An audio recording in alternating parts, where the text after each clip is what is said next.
Yeah, but it's not in a valley. It's just hills. Hello again, everybody. Les East, Brian Allee-Walsh with NewOrleans.com. It's Wednesday, 2 days before the storm, if you will.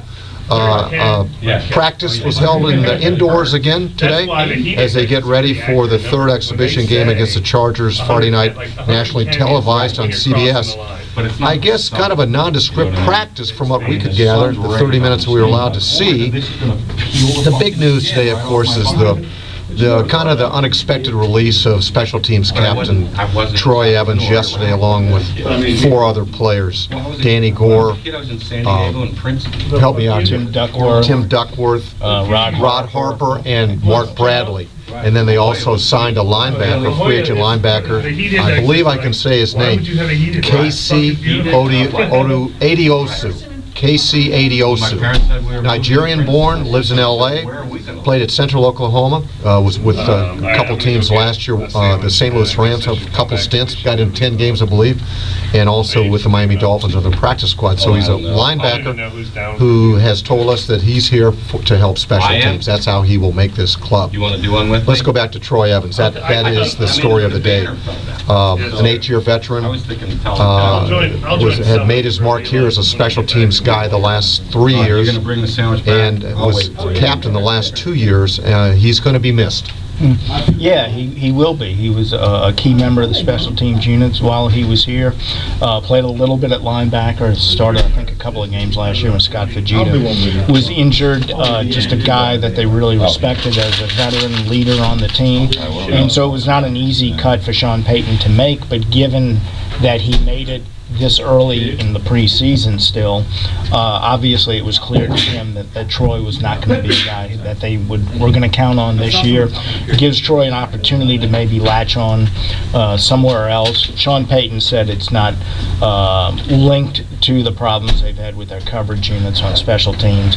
I think it's probably all tied in together. Obviously, that's his main function, was to be on special teams and be the captain. If he's being released, he was not up to par in that role. So he's saying it's not a direct result of, say, how they played last week, but obviously it's connected there, and they're hoping that Troy can latch on somewhere else. A guy they didn't want to get rid of, but obviously they knew that they needed to make that move. But this is a position, I'd be shocked if Troy wasn't back in the league, because he certainly can contribute on somebody's special teams, and I will assume he'll be back with somebody.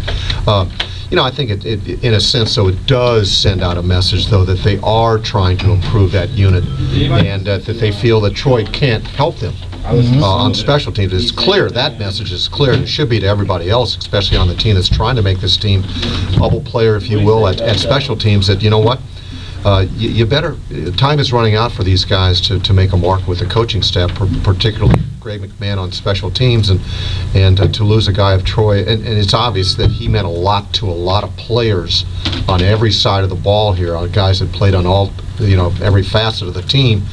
He left an indelible impression on them as a friend and a good teammate, and will be missed. There's no doubt about that.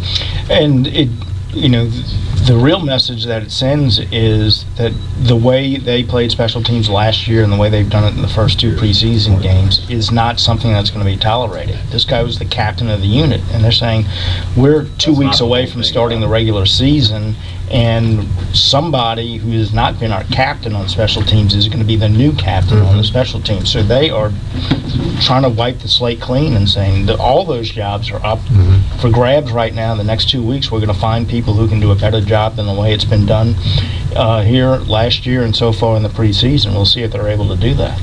Okay, from an injury standpoint, no real news to report there. The same guys that have been riding the bikes are riding the bike again. You can catch those names on NewOrleans.com later today when we post it. So for Les East, I'm Brian Allee-Walsh. We'll see you next time.